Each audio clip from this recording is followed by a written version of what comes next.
President, thank you very much indeed for those extremely kind remarks, which my father would have much enjoyed and which my mother would have believed. It is a great privilege to be introduced by such a distinguished scholar. And it's a great pleasure to be invited to speak at this meeting.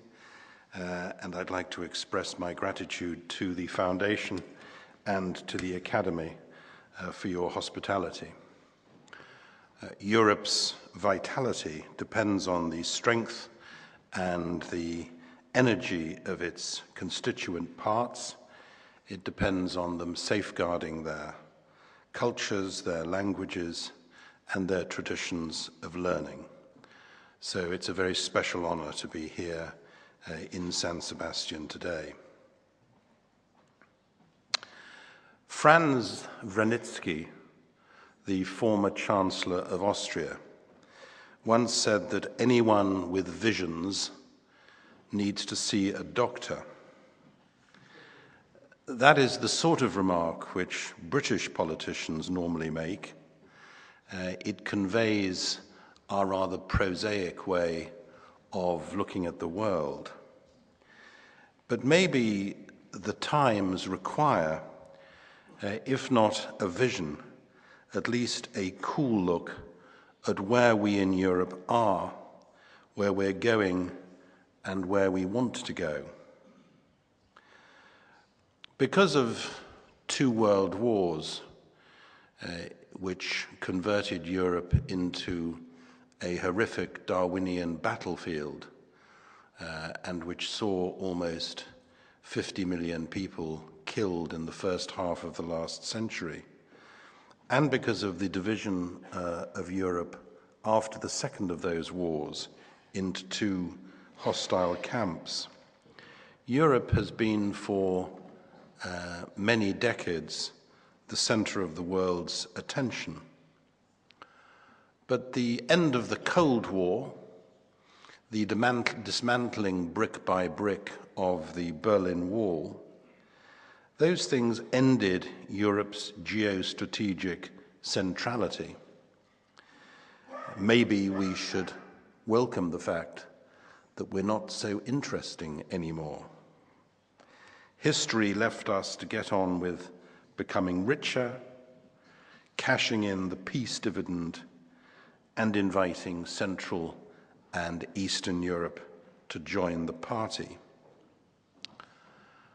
But have recent events since 9/11, since the international financial crash, since the election of President Obama, have recent events sent us spinning off in a completely new direction? Or are we still traveling in the same direction, though with less certainty about our destination? The 21st century certainly began with a clatter of tumbling certainties.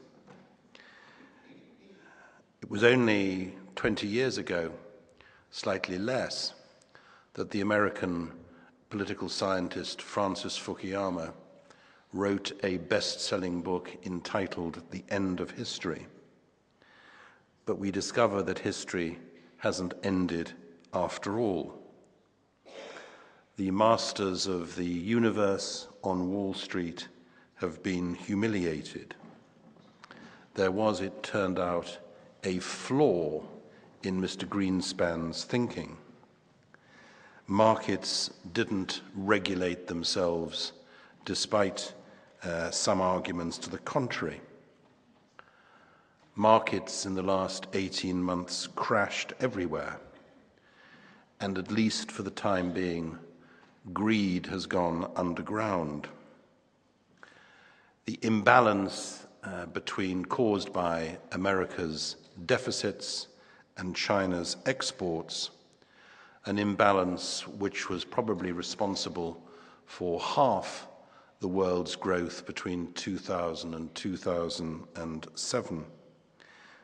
That imbalance couldn't go on forever, and to general surprise, it didn't.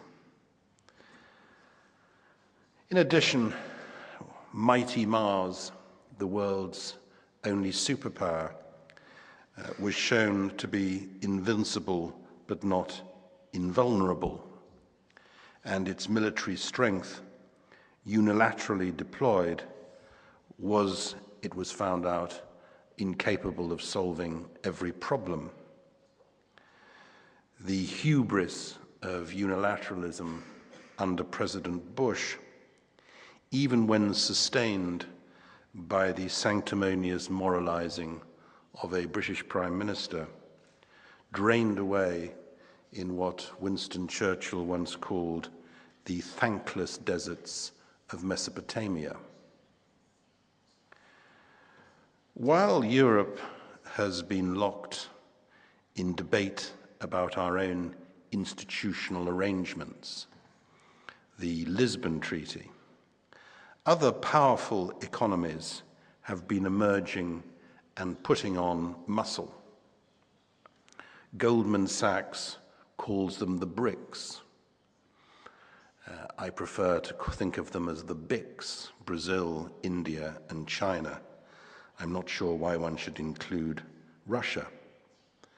And those emerging economies resume the place in global affairs that their size should guarantee. Until the Industrial Revolution, the aggregate gross domestic product of China and India represented about half the total output of the whole world.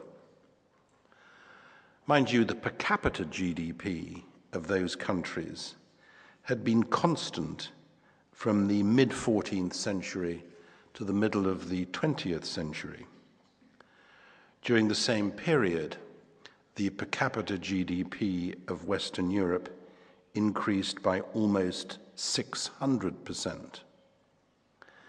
But once the per capita GDP in India and China started increasing again, and they were, of course, major beneficiaries of the opening of markets and of technological change, the aggregate consequence was that the overall economies in those giant countries soared.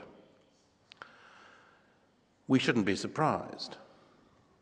China has been the largest economy in the world for 18 out of the last 20 centuries, and unless there is some calamity, it will be again during the first 3 or 4 decades of this century. The realism imposed by the crash saw the G7 or G8 turn into the G20. And the only question is whether in practice that will sooner or later become the G2, the United States and China. Where does all this leave Europe? Is Europe just a glorified customs union, so intent on protecting our own quality of life that we fail to generate the resources to sustain it? I believe very strongly that the greatest political novel written in and about Europe is The Leopard by Giuseppe di Lampedusa. And there's a wonderful line in The Leopard